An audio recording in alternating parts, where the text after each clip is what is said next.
And whatever I sort of recall, I'll try and relate to you. One particular thing that I wanted to cover though is with the sihr, with black magic. What happens with black magic is that now black magic is haram. When a person commits that, they have to do it by going through something which is totally against the Sharia. Okay? And when they do it, what they're doing is they're influencing jinns, and they're bringing them and they're calling them to go out and to possess certain people, to be with them and to be over them and to take, to do certain things. So for example, one of the key things that in that part of Surah Baqarah that I mentioned was to split a husband and wife. To split a husband and wife. This is one sort of black magic the Quran speaks of. And I've been in London, there's one case that I was dealing with for 3 years. 3 years where we got, I got other sort of specific shuyukh to deal with this case. And there was sihr involved in this, and the whole thing was just done just to get the husband and wife separated from one another, and in the end it actually just happened. But while it was, before they actually got separated, we managed to actually break the curse. We managed to break the sihr, and it was confirmed by 3 different sheikhs that I was dealing with at that time that it was broken. But there was also, sihr is a much more violent form of what the influence of what a jinn can do under its normal influence. Because sihr, there is real violence. Now, these jinns that come with sihr, they are jinns that are not of a good nature at all. They're not of a good nature.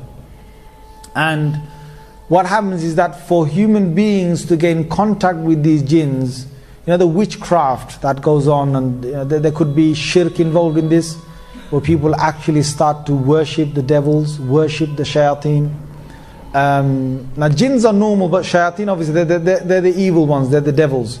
So they will start either worshipping them, calling them, and there will be all sorts of impure things that they could put together. So sometimes it's the blood of women's menses, sometimes it's hair from one's private part, sometimes it's blood, sometimes it's dead animals, sometimes it's graveyards, and whatever you can think of impurity. Sometimes it's fingernails, sometimes it's people's hair. There's all sorts of witchcraft and black magic that can perform, but all of it ultimately starts off with very impure things that our Sharia tells us to stay away from or to get rid of. So with this, what happens, if anyone does this, out there, and there are people who do this out there. Recently, I think in the 1990s, there's a massive cult that started in Egypt, where certain people from even the West were going over there.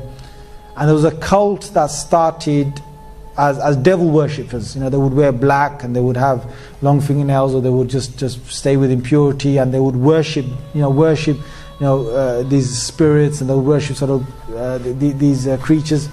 And it came to an effect that the government had to ban this group. And some of them believed that with the pyramids and with other sort of things, there are certain shayateen that could get released.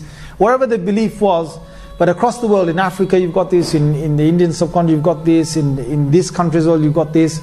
And mainly people who do this, they will call other jinns to come together, and then they will send them off to a particular house or to a particular person to just cause evil.